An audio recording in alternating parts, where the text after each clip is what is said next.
మీ జీవితంలో భగవద్భక్తితో హాయిగా ఎప్పుడు ఏదో భగవంతుడి గురించి ఆలోచిస్తూ చదువుకుంటూ జపం చేసుకుంటూ స్మరిస్తూ ధ్యానం చేస్తూ పరవశించిపోదామని ఏకాంతం కోరుకోగలిగినటువంటి స్థితికి ఎదగగలిగితే వాడు ధన్యాత్ముడు.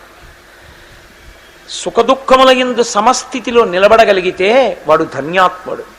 అది ఇవ్వగలిగిన వాడు శంభుమూర్తి, విశ్వనాథుడు. కాబట్టి సతాం సంగో గంగాభ శంభుసేవనం, గంగా స్నానము శంభుసేవనము, ఇవి 4 అంత గొప్పవి.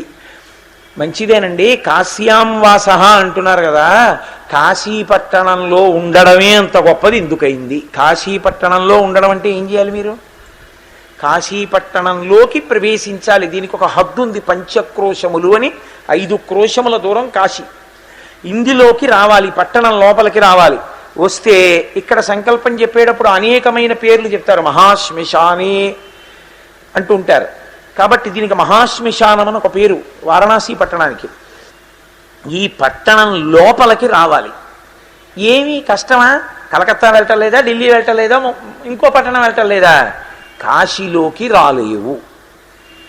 కారణం ఏమి అంటే నేను కాదు చెప్పవలసింది, పరమశివుడు చెప్పాడు.